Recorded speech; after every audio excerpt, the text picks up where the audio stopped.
8월 20일 목요일 오늘 만나 성경 말씀은 이사야 30장 15절에서 17절까지 말씀입니다. 주 이스라엘의 거룩하신 하나님께서 이렇게 말씀하신다. 너희는 회개하고 마음을 편안하게 하여야 구원을 받을 것이며 잠잠하고 신뢰하여야 힘을 얻을 것이다. 그러나 너희는 그렇게 하기를 바라지 않았다. 오히려 너희는 이렇게 말하였다.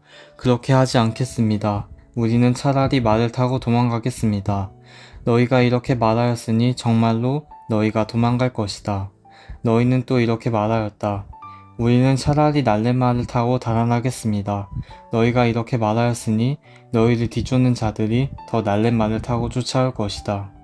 적군 1명을 보고서도 너희가 1000명씩이나 도망가니 적군 5명이 나타나면 너희는 모두 도망갈 것이다. 너희가 도망가고 나면 산꼭대기에는 너희의 깃대만 남고 언덕 위에서는 깃발만이 외롭게 펄럭일 것이다. 아멘. 오늘 만나로 만나주시는 하나님을 기대합니다. 오늘 말씀을 읽으면서 한 장면이 눈에 들어왔습니다. 말을 타고 아주 빠르게 달리는 사람의 모습입니다. 여러분, 말을 타고 전속력으로 달리는 모습을 한번 생각해 보십시오. 말의 근육은 팽팽하게 긴장하고 발굽은 땅을 세차게 두드립니다. 흙먼지가 일어나고 주변의 풍경은 빠르게 뒤로 사라집니다. 이때 말 위에 탄 사람에게 가장 중요한 것은 속도입니다. 더 빨리 달려야 합니다. 멈추면 붙잡힐 것 같기 때문입니다. 오늘 본문은 유다 백성들이 바로 그렇게 달리고 있다고 묘사합니다. 당시 유다는 아수르라는 강대국의 위협을 받고 있었습니다. 두려웠던 유다는 하나님을 의지하기보다 강대국 애굽과 동맥을 맺어 위기를 벗어나려고 했습니다. 하나님께 묻기보다 자신들이 살 길을 찾아 움직인 것입니다. 그래서 16절에서 백성들은 이렇게 말합니다. 아니라 우리가 말 타고 도망하리라. 이것은 이스라엘 백성들의 어떤 마음을 드러냅니까? 우리에게는 더 빠른 방법이 있다. 우리가 살 길을 찾아내겠다는 것입니다. 그런데 하나님은 이들에게 정반대의 말씀을 하셨습니다. 15절입니다.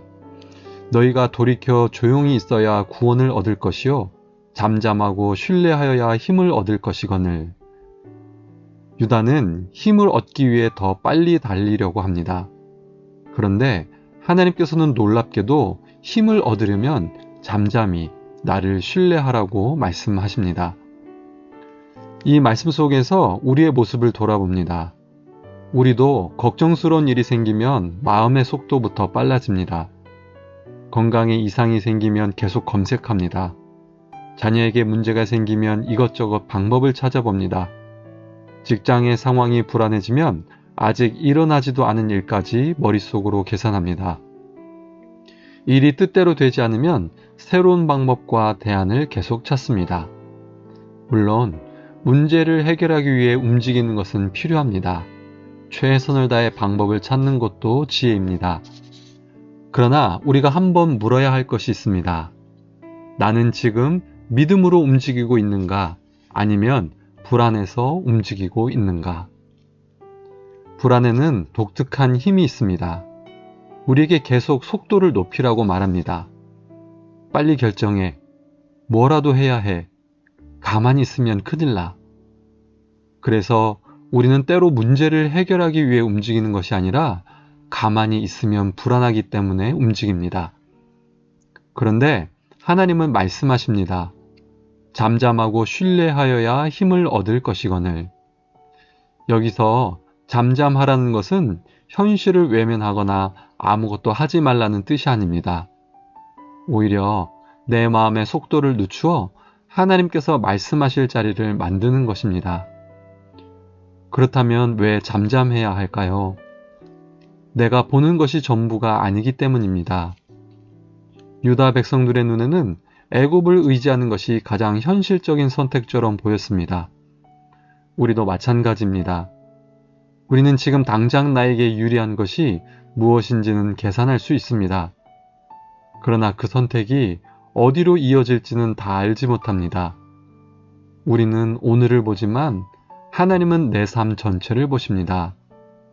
나는 눈앞의 길을 보지만 하나님은 길의 끝까지 보십니다.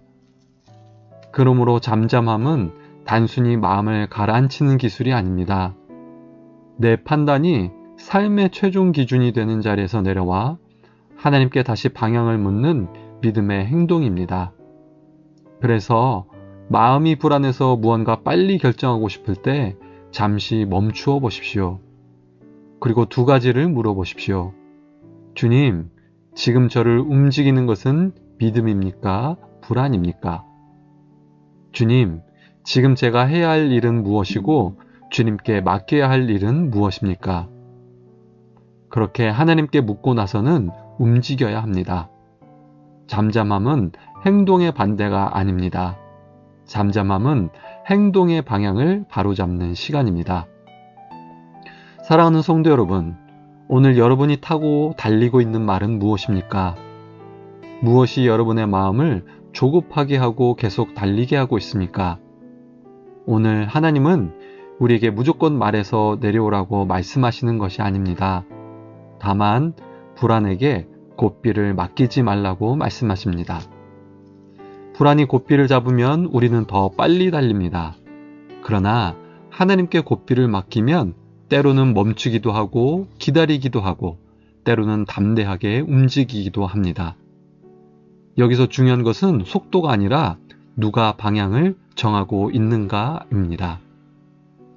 잠잠하고 신뢰하여야 힘을 얻을 것이거늘 오늘 하루 불안이 이끄는 속도로 살아가는 사람이 아니라 하나님께 방향을 묻고 하나님을 신뢰하며 하나님께서 보여주시는 길을 걸어가는 믿음의 사람들이 되시기를 주님의 이름으로 축복합니다. 기도하겠습니다. 하나님 아버지, 불안할수록 더 빨리 달리고 모든 것을 내 힘으로 해결하려 했던 우리의 모습을 돌아봅니다. 우리의 시야보다 넓고 길의 끝까지 아시는 하나님을 신뢰하며 조급함을 내려놓고 잠잠히 하나님의 뜻을 묻게 하옵소서. 오늘도 불안이 아니라 하나님께 삶의 고삐를 맡기고 하나님께서 보여주시는 길을 믿음으로 걸어가게 하옵소서. 예수님의 이름으로 기도드립니다. 아멘. 두 가지 기도 제목으로 기도하겠습니다. 불안과 조급함이 우리의 삶을 이끌지 않게 하시고 잠잠히 하나님을 신뢰하며 매 순간 주님의 뜻을 묻고 순종하는 믿음의 사람들이 되게 하옵소서. 사회선교와 환경선교를 위해서 기도합니다. 우리 사회에 소외되고 어려움 가운데 있는 이웃들의 필요를 돌아보며 사랑으로 섬기게 하시고 하나님께서 맡기신 창조세계를 소중히 돌보고 보존함으로 이 땅에 생명과 회복을 흘려보내는 교회가 되게 하옵소서. 이 기도 제목으로 기도하신 후에 개인 기도 하겠습니다.